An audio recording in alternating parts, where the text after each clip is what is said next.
Shalom saudara-saudara yang terberkati di dalam kasih dan kebaikan Tuhan Yesus Kristus. Kiranya damai sejahtera dan kemurahan Tuhan senantiasa melimpah-limpah di dalam hidup kita. Seperti biasanya, mari kita berdoa untuk mengawali saat teduh kita dalam merenungkan firman Tuhan. Bapa kami yang ada di surga, malam ini kembali kami datang kepadamu dalam kerinduan untuk menikmati persekutuan denganmu sebelum kami beristirahat. Kami rindu diberkati dengan firman-Mu, sebab firman-Mu adalah makanan dan kekuatan bagi kami.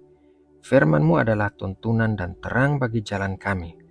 Berbicaralah ya Bapa, dan singkapkanlah apa yang terselubung bagi kami, agar kami bisa mengenal-Mu lebih dalam lagi.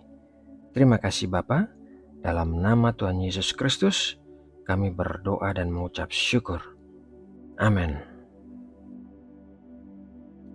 Saudara yang terkasih, hidup yang berhasil adalah hidup yang memiliki tujuan dan mimpi-mimpi. Akan tetapi, memiliki tujuan hidup dan mimpi saja tidaklah cukup, melainkan kita harus menjalani proses untuk mencapainya. Dan dalam proses itu, pasti akan ada pergumulan. Dalam renungan firman Tuhan malam ini, kita akan belajar dari kisah Yakub, seorang yang sejak dari dalam kandungan ibunya telah bergumul dengan saudara kembarnya sendiri, dan pada saat ia telah dewasa, ia bahkan bergumul dengan Tuhan sendiri.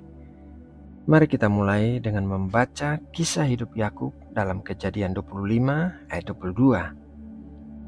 Tetapi anak-anaknya bertolak-tolakan di dalam rahimnya, dan ia berkata, "Jika demikian halnya, mengapa aku hidup?" Dan ia pergi meminta petunjuk kepada Tuhan. Kisah hidup Yakub dimulai saat ia berada di dalam kandungan ibunya, di mana firman Tuhan mengatakan bahwa Yakub bertolak-tolakan dengan Esau, kakak kembarnya, dan bahkan saat lahir pun Yakub masih memegang tumit Esau. Di sini kita bisa melihat bahwa Yakub memiliki sifat yang ulet dalam usahanya untuk mendapatkan sesuatu. Dalam Kejadian 27, kita bisa membaca kisah selanjutnya bahwa Yakub dan ibunya menipu Ishak ayahnya untuk memberikan berkat anak sulung kepada Yakub, padahal berkat itu sebenarnya adalah hak Esau kakaknya. Oleh karena itu, Yakub melarikan diri dari rumahnya agar menghindari kemarahan Esau kakaknya. Di tengah perjalanan Yakub dalam pelariannya menuju ke padang Aram, Yakub bermimpi. Mari kita baca Kejadian 28 ayat 10-15. Maka Yakub berangkat dari Berseba dan pergi ke Haran. Ia sampai di suatu tempat dan bermalam di situ karena matahari telah terbenam. Ia mengambil sebuah batu yang terletak di tempat itu dan dipakainya sebagai alas kepala, lalu membaringkan dirinya di tempat itu. Maka bermimpilah ia. Di bumi ada didirikan sebuah tangga yang ujungnya sampai di langit, dan tampaklah malaikat-malaikat Allah turun naik di tangga itu. Berdirilah Tuhan di sampingnya dan berfirman, "Akulah Tuhan, Allah Abraham nenekmu dan Allah Ishak. Tanah tempat engkau berbaring ini akan kuberikan kepadamu dan kepada keturunanmu. Keturunanmu akan menjadi seperti debu tanah banyaknya, dan engkau akan mengembang ke sebelah timur, barat, utara, dan selatan, dan olehmu serta keturunanmu, semua kaum di muka bumi akan mendapat berkat. Sesungguhnya aku menyertai engkau dan akan melindungi engkau kemanapun engkau pergi, dan aku akan membawa engkau kembali ke negeri ini, sebab aku tidak akan meninggalkan engkau, melainkan tetap melakukan apa yang kujanjikan kepadamu." Dalam mimpinya tersebut, Yakub menerima janji-janji Tuhan mengenai hidupnya dan keturunannya nanti. Tetapi seperti halnya yang terjadi pada Yakub, kita semua juga mengalami bahwa saat janji-janji Tuhan diberikan kepada kita, maka pasti ada pergumulan yang menyertainya, untuk memproses kita agar kita bisa layak menerima janji-janji itu. Yakub mengalami pergumulan dengan Tuhan dalam rupa manusia.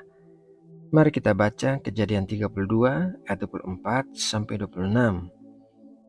Lalu tinggallah Yakub seorang diri, dan seorang laki-laki bergulat dengan dia sampai fajar menyingsing. Ketika orang itu melihat bahwa ia tidak dapat mengalahkannya, ia memukul sendi pangkal paha Yakub, sehingga sendi pangkal paha itu terpelecok ketika ia bergulat dengan orang itu. Lalu kata orang itu, "Biarkanlah aku pergi, karena fajar telah menyingsing." Sahut Yakub, "Aku tidak akan membiarkan engkau pergi jika engkau tidak memberkati aku." Dalam pergumulan ini, Yakub kembali menunjukkan sikap uletnya untuk mendapatkan sesuatu. Ia terus memegang Tuhan yang dalam rupa manusia itu dan tidak mau melepaskannya sampai Tuhan memberkatinya. Dan meskipun akhirnya Yakub mengalami cacat pada kakinya dan berjalan pincang seumur hidupnya, namun Tuhan memberkati dia. Mari kita baca Kejadian 32 ayat 28. Lalu kata orang itu, "Namamu tidak akan disebutkan lagi Yakub, tetapi Israel, sebab engkau telah bergumul melawan Allah dan manusia, dan engkau menang." Tuhan telah bertemu dengan Yakub sebelumnya, memberikan dia mimpi dan memberikan dia janji-janji. Akan tetapi, Yakub belum siap untuk menerima janji-janji itu sampai waktunya Tuhan bertemu kembali dengan Yakub dan bergumul dengannya. Barulah pada waktu itu, Tuhan mengubah nama Yakub menjadi Israel, yang merupakan penanda bahwa Yakub telah siap untuk penggenapan janji-janji Tuhan.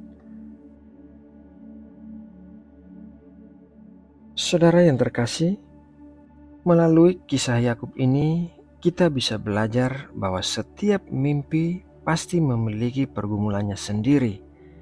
Pergumulan-pergumulan itu diperlukan agar memproses kita untuk siap menerima terwujudnya mimpi-mimpi kita. Jadi jangan menyerah dan berputus asa apabila kita mengalami hal-hal yang berat yang sepertinya menghambat kita untuk mencapai mimpi-mimpi kita.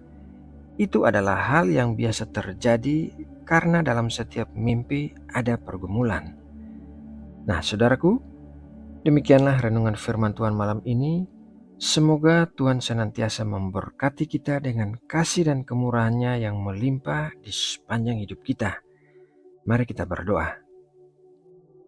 Bapa, terima kasih atas waktu saat teduh yang sangat indah ini, dan terima kasih atas pengajaran firman-Mu yang kami terima. Kami membuka hati kami agar Roh Kudus dapat menjamah dan mengubahkan kami, sehingga karakter kami diubahkan setiap hari selama kami mengikuti Engkau. Bapa, sebentar lagi kami akan beristirahat. Kami memohon damai sejahtera-Mu memenuhi hati dan pikiran kami, serta memberikan kami ketenangan dalam tidur kami. Jauhkanlah kami dari hal-hal yang jahat dan pencobaan-pencobaan. Terima kasih ya Bapa. Kami juga berdoa memohon berkat-berkat-Mu bagi bangsa kami. Kiranya kedamaian dan keamanan terjadi di seluruh wilayah Indonesia, dan tangan-Mu senantiasa menopang dan melindungi negeri kami. Terima kasih Bapa, karena kami percaya Engkau mendengar dan menjawab doa-doa kami. Dalam nama Tuhan Yesus Kristus, kami berdoa dan mengucap syukur. Amin.